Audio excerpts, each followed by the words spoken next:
Double bedroom ఇండ్లు వచ్చిందని ఆనందపడి కొత్త ఇంట్లోకి చేరితే అక్కడ సమస్యలే స్వాగతం పలుకుతున్నాయి. కనీస సౌకర్యాలు లేక, పారిశుద్ధ పనులు జరగక రోగాల బారిన పడుతున్నామని డబుల్ బెడ్రూమ్లో నివాసం ఉంటున్న ప్రజలు ఆవేదన వ్యక్తం చేస్తున్నారు. అన్నీ ఉన్న అల్లుడి నోట్లో శని అన్న చందంగా తయారైన డబుల్ బెడ్రూమ్ ఇండ్ల సమస్యలపై ప్రత్యేక కథనం.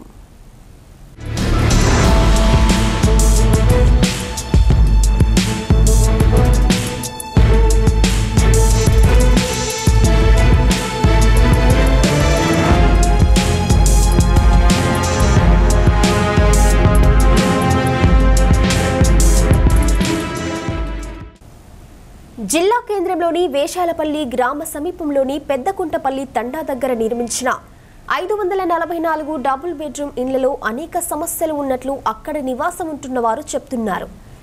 ఎన్ని రోజులు కిరాయికి ఉండి రెంట్ కట్టలేక ఇబ్బందులు పడ్డామని, ఇప్పుడు డబుల్ బెడ్రూమ్ వచ్చిందన్న ఆనందం కూడా లేకుండా పోతుందని మహిళలు ఆవేదన చెందుతున్నారు. ఇండ్లైతే ఇచ్చారు కానీ కనీస సౌకర్యాలు లేవన్నారు. కరెంటు సౌకర్యం, నీటి సౌకర్యం లేదని, తాగే నీరు కూడా సరిగ్గా రావడం లేదన్నారు. చెత్తా చెదారాలు పేరుకుపోతున్నాయని, పారిశుద్ధ కార్మికులు ఇటువైపు కూడా చూడడం లేదని వారు ఆరోపిస్తున్నారు. దీంతో కాలువల్లో చెత్తా చెదారం పేరుకుపోయి విపరీతమైన దోమలు తయారవుతున్నాయని, తద్వారా వ్యాధులు వ్యాప్తి చెందుతున్నాయన్నారు.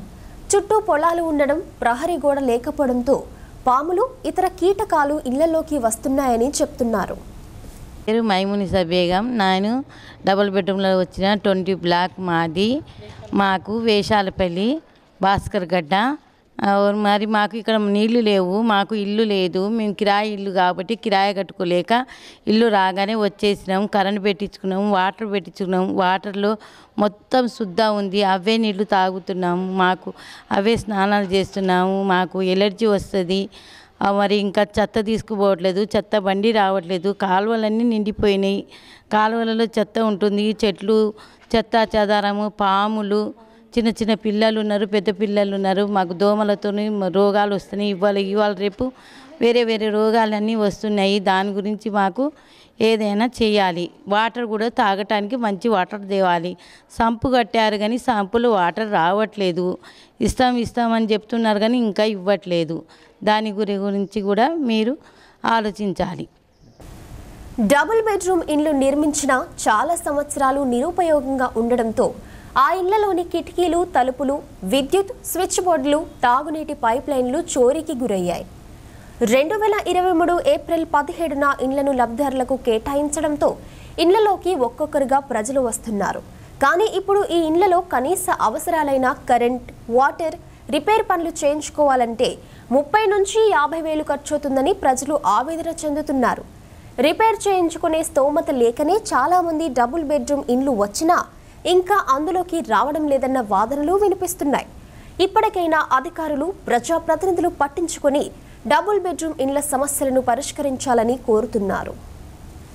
మాకు డబుల్ బెడ్రూమ్ అని వచ్చింది, శాంక్షన్ అయిందని మేము వచ్చాము. వచ్చి చూస్తే ఏమీ లేదు, డోర్లు కూడా లేవు. దాంట్లో మేము కరెంటు పెట్టించుకున్నాము, డోర్లు పెట్టించుకున్నాం, నీళ్ళు వాటర్ కూడా పెట్టించుకున్నాం, బోరు మంచిగా చేసుకున్నాం. మనిషింత వేసుకొని బోర్ రిపేర్ చేసుకొని బోర్ వాటరే మేము తాగుతున్నాం. ఒక్కొక్కరికి 10 వేలు వచ్చేసినాయి. కరెంటుకి కూడా 25 వేలు వస్తున్నాయి.